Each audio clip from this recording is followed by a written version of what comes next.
Le temps de confinement que nous vivons a été compliqué pour moi. Je dois dire qu'aujourd'hui, je n'ai plus à m'en plaindre. Pendant que je vous parle, ma porte est ouverte sur mon jardin et le soleil nous annonce une très belle journée. Dans un titre qui vient d'être écrit et mis en ligne ces jours-ci, le poète Grand Corps Malade écrit ceci: en ces temps confinés, on s'est posé un peu, loin des courses effrénées, on a ouvert les yeux sur cette époque troublée. Ça fait du bien parfois, se remettre à penser, même si c'est pas par choix.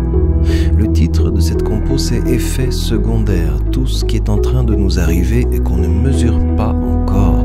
Et il y aurait tant à dire sur cette idée d'apprendre à ouvrir les yeux. Albert me parle d'un début de confinement éprouvant qu'il a beaucoup tourmenté et questionné. Il a été malade, il s'est inquiété. Je lui demande ce qui s'est passé.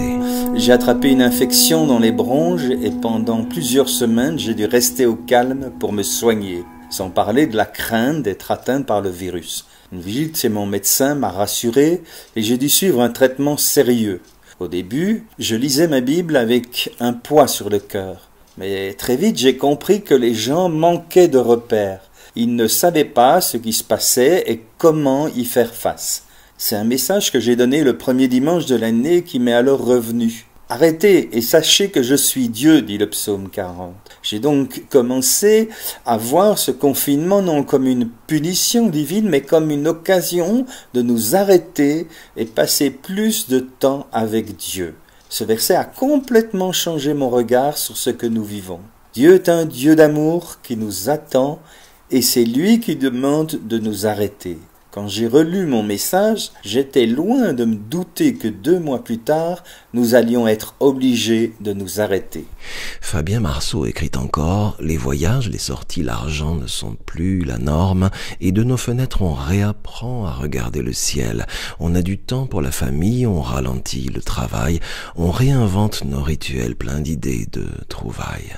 Alors ne plus voir sa famille, oui, ça crée un vide, une sorte de sentiment d'absence que rien ne comble vraiment. C'est vrai que les rencontres entre amis nous manquent un peu, surtout que je suis devenu grand-père de 2 magnifiques petits garçons de 8 mois qui sont nés à 12 jours d'intervalle. Et même si les nombreuses rencontres sur les réseaux sociaux comblent un petit peu notre besoin de les voir et d'observer leur progrès, rien ne peut remplacer les visites hebdomadaires qui nous faisaient découvrir leur développement et comment chaque enfant grandissait en autonomie et en intelligence. En ces temps confinés, on se pose des questions. Marceau encore, et si ce virus avait beaucoup d'autres vertus que celle de s'attaquer à nos poumons vulnérables, s'il essayait aussi de nous rendre la vue?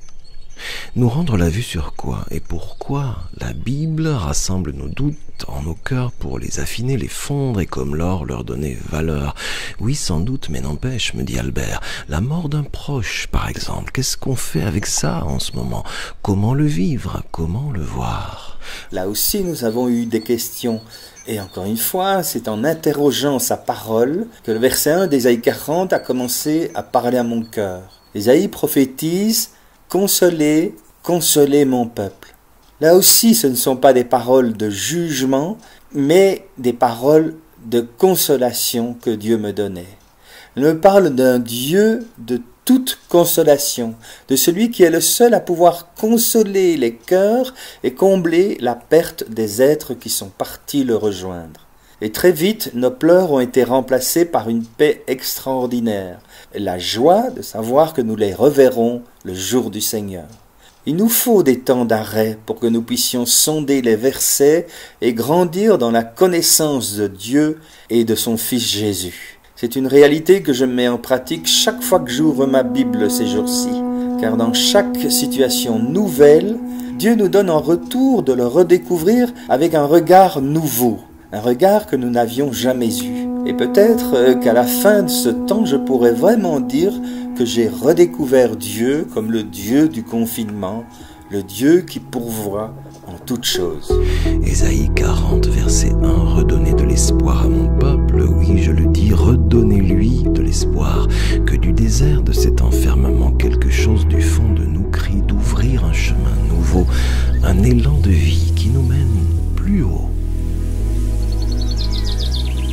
Attention, la Bible peut faire gravement du bien à la santé. Elle ne contient ni diluant, ni agent toxique, ni substance allergène.